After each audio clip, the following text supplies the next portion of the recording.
ಪಾಪು ಅಮ್ಮ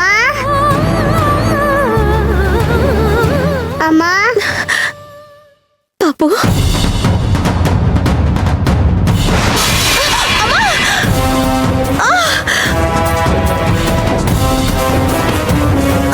ಅಮ್ಮ ಅಮ್ಮ ಎಸ್ ಕಾಲು ಸೇವಂತಿ ಸೇವಂತಿ ಏನಾಯ್ತು ಸೇವಂತಿ ಅಮ್ಮ ಅಮ್ಮ ಬೇಗ ಬಾಮ್ಮ ಬಾ ನಿಧಾನ ಎದ್ದೇಳು ಅಯ್ಯೋ ಸೇವಂತಿ ಯಾಕೆ ಬಿದ್ಬಿಟ್ಟೆ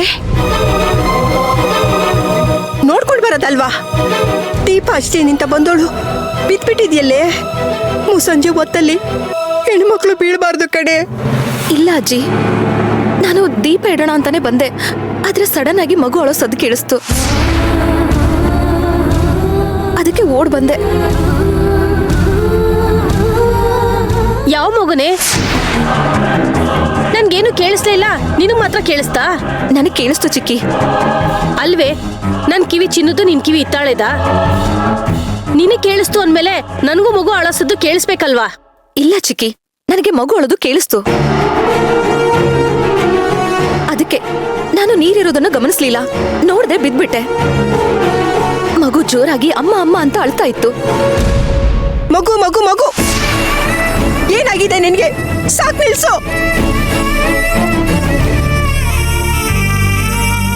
ಮಗು ಮಗು ಮಗು ಅಂತ ಯಾಕೆ ನನ್ ಪ್ರಾಣ ತಿಂತಿದ್ಯಾ? ಅಯ್ಯೋ ಇಲ್ಲ ಅಜ್ಜಿ, ನನ್ನ ಆಣೆಗೂ ಮಗು ಅಳ್ತಾ ಇತ್ತು, ನನಗೆ ಕೇಳಿಸ್ತು. ಅಮ್ಮ ಬಾ ಅಂತ ಕರಿತಾ ಇತ್ತು. ಇಲ್ಲಲ್ಲಿರೋ ಮಗು ಎಲ್ಲಿಂದ ಬರುತ್ತೆ? ಎಲ್ಲಿಂದ ಅಳುತ್ತೆ? ಏನಾಗಿದೆ ಸೇವಂತಿ ನಿನ್ಗೆ? ನೋಡು, ನಿನ್ಗೆ ಮಗು ಇಲ್ಲ ನಾ ಸತ್ಯನ ಅರ್ಥ ಮಾಡ್ಕೊಂತ ಎಷ್ಟು ಸಲ ಹೇಳೋದು? ಪದೇ ಪದೇ ನೀನೀಗ ಆಡ್ದಾಗೆಲ್ಲ ನಾವೆಲ್ಲ ಎಷ್ಟು ಕೊರಗಿದೀವಿ ಗೊತ್ತಾ? ಅರ್ಜುನಂತೂ ಅರ್ಧ ಜೀವ ಆಗೋಗಿದ್ದಾನೆ. ನೋಡು, ಇಲ್ಲಿ ಯಾವ ಮಗುನು ಬಂದಿಲ್ಲ, ಯಾವ ಮಗುನು ಹತ್ತಿಲ್ಲ. ನಿನ್ನ ಕೈ ಮುಗಿದು ಕೇಳ್ಕೊಳ್ತೀನಿ, ದಯವಿಟ್ಟು ಮಗು ಪ್ರಭೆಯಿಂದ ಆಚೆ ಬಾರೆ. ಇಲ್ಲ ಇಲ್ಲ ಇಲ್ಲ, ನಾನು ನಿನ್ನೆ ಗೇಟ್ ಹತ್ರ ಆ ಮಗುನ ನೋಡಿದ್ದು ನಿಜ, ಆ ಮಗು ನನ್ನನ್ನ ಅಮ್ಮ ಅಂತ ಕರೆದಿದ್ದು ನಿಜ. ನಾನು ಯಾವ ಭ್ರಮೇಲೂ ಬದುಕ್ತಿಲ್ಲ ಅಜ್ಜಿ, ಇದೇ ಸತ್ಯ. ಸೇವಂತಿ ಸೇವಂತಿ, ದಯವಿಟ್ಟು ಅರ್ಥ ಮಾಡ್ಕೋ. ಅಯ್ಯೋ ದೇವ್ರೆ, ನನ್ಗೇನು ಆಗಿಲ್ಲ, ನಾನು ಚೆನ್ನಾಗಿದ್ದೀನಿ, ನಾನು ಭ್ರಮೆನಲ್ಲಿ ಬದುಕ್ತಾ ಇಲ್ಲ. ನಾನು ಹೇಳೋದು ಯಾಕೆ ನಿಮ್ಗೆ ಯಾರಿಗೂ ಅರ್ಥ ಆಗ್ತಾ ಇಲ್ಲ?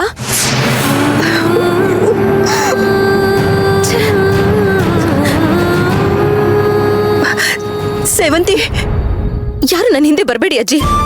ನಾನು ನಿಜ ಹೇಳ್ತಿದ್ರು ನೀವ್ ಯಾರು ನನ್ನ ನಂಬ್ತಿಲ್ಲ ಅಂತಂದ್ರೆ ಇನ್ನೇನ್ ಹೇಳಿ ನಾನು? ನೋಡು ಅಮ್ಮ, ಬರ್ತಾ ಬರ್ತಾ ಈ ಸೇವಂತಿಗೆ ಜಾಸ್ತಿನೇ ತಲೆ ಕೆಡ್ತಾ ಇದೆ.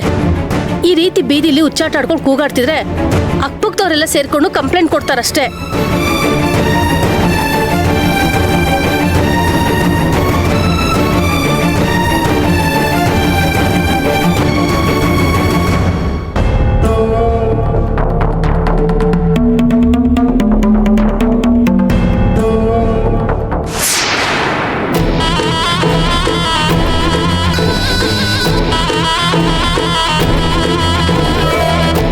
ಅಯ್ಯೋ ಸೇವಂತಿನ, ಅವಳ ಬಗ್ಗೆ ಯಾಕೆ ಕೇಳ್ತೀರಾ ಬಿಡಿ. ಒಂದ್ ಅರ್ಥದಲ್ಲಿ ಅವಳಿಂದ ಈ ಮನೆ ನೆಮ್ಮದಿನೇ ಹಾಳಾಗ್ ಹೋಗಿದೆ. ಅರ್ಜುನ್ ಬಗ್ಗೆ ಪಾಪ ಕೇಳಲೇಬೇಡಿ, ಅವನೊಬ್ಬ ಪಾಪದವನು. ಈ ಸೇವಂತಿಯಿಂದ ಅವನ್ ಜೀವನನೇ ಹಾಳಾಗೋಯ್ತು. ಪಾಪ ಮಗು ಮಗು ಅಂತ ಅರ್ಜುನ್ ಎಷ್ಟು ಆಸೆ ಪಟ್ಟಿದ್ದ ಗೊತ್ತಾ? ಇವಳು ಯೋಗ್ಯತೆಗೆ ಒಂದ್ ಮಗುನು ಕಾಪಾಡ್ಕೊಳಕ್ಕಾಗ್ಲಿಲ್ಲ. ನೀವೇನೇ ಹೇಳಿ, ಬಸ್ರಿ ಹೆಂಗಸು ಹೇಗಿರ್ಬೇಕು, ಹೇಗ್ ಓಡಾಡ್ಬೇಕು ಅನ್ನೋ ಒಂದ್ ಕಾಮನ್ ಸೆನ್ಸ್ ಬೇಡ್ವಾ? ಮಗುನ ಕಳ್ಕೊಂಡು 108 ನೆಪಗಳು, ಆಮೇಲೆ ನೋಡಿದ್ರೆ ಗರ್ಭಕೋಶನೇ ಇಲ್ದಂಗಾಯ್ತು. ಇನ್ ಇಡೀ ಜೀವನ ಪಾಪ ಅವಳಿಗೆ ಮಕ್ಕಳೇ ಆಗಲ್ಲ. ಏನೇ ಹೇಳಿ, ಇದು ಒಂದ್ ಬಾಳ. ಈ ಜಾಗದಲ್ಲಿ ಬೇರೆ ಯಾರೇ ಇದ್ದಿದ್ರು ತಾನ್ ಮಾಡಿರೋ ತಪ್ಪಿಗೆ ಯಾಕಾದ್ರೂ ಬದುಕಿರ್ಬೇಕು ಅಂತ ಏನಾದ್ರೂ ಮಾಡ್ಕೊಂಡು ಸತ್ತೋಗಿರೋರು, ಅಥವಾ ಗಂಡನಾದ್ರೂ ನೆಮ್ಮದಿಯಾಗಿರ್ಲಿ ಅಂತ ಮನೆ ಬಿಟ್ಟು ಹೋಗಿರೋರು. ಆದ್ರೆ ಏನ್ ಮಾಡೋದು, ಈ ಸೇವಂತಿದು ಬಂಡಿ ಜೀವ ಅಲ್ವಾ. ಅಯ್ಯೋ, ಇವರಿಂದ ಮನೆಯವರೆಲ್ಲರೂ ಎಷ್ಟು ಕೊರಗ್ತಿದಾರೆ ಗೊತ್ತಾ. ಅಜ್ಜಿ ಅರ್ಜುನಿಂದ ವಂಶ ಬೆಳಿಬೇಕು ಅಂತ ಆಸೆ ಪಟ್ಟಿದ್ರು. ಇವಾಗ ನೋಡಿ ಎಲ್ಲ ನಿರಾಸೆ ಆಯ್ತು.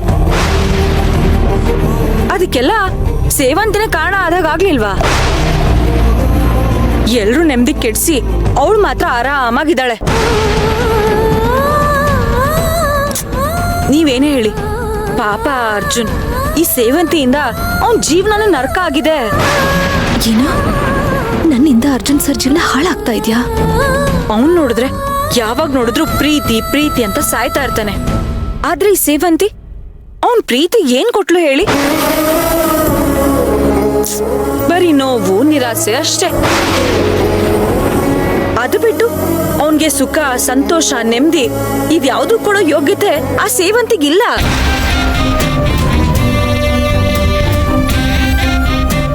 ಅದೆಲ್ಲ ಬಿಡಿ, ಹೆಂಡತಿಯಾಗಿ ಗಂಡಂಗ್ ಒಂದ್ ಮಗು ಕೊಡ್ಲಿಲ್ಲ ಅಂದ್ಮೇಲೆ ಏನಕ್ರಿ ಅವಳು?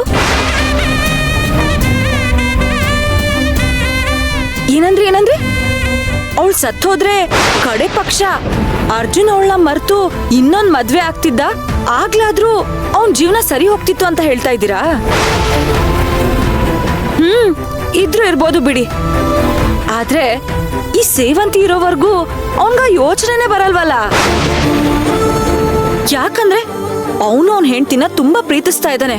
ಅವಳು ಎಷ್ಟೇ ಮೋಸ ಮಾಡಿದ್ರು ಅನ್ಯಾಯ ಮಾಡಿದ್ರು ಅದನ್ನ ಸಹಿಸ್ಕೊಂಡು ಜೀವನ ಮಾಡ್ತಾ ಇದ್ದಾನೆ. ಅರ್ಜುನ್ ಖುಷಿನಾ? ಅಯ್ಯೋ ಇಲ್ಲ ರೀ, ಅರ್ಜುನ್ ಕೂಡ ಖುಷಿಯಾಗಿಲ್ಲ. ಮನೇಲಿ ಸೇವಂತಿಯಿಂದ ಆಗ್ತಿರೋದ್ನೆಲ್ಲ ನೋಡಿ ಅವನ್ಗೆ ಮಾತಾಡಕ್ಕೂ ಆಗ್ತಿಲ್ಲ, ಬಿಡಕ್ಕೂ ಆಗ್ತಾ ಇಲ್ಲ. ಪಾಪ ಯಾವಾಗ ನೋಡಿದ್ರು ಡಲ್ ಆಗೇ ಇರ್ತಾನೆ.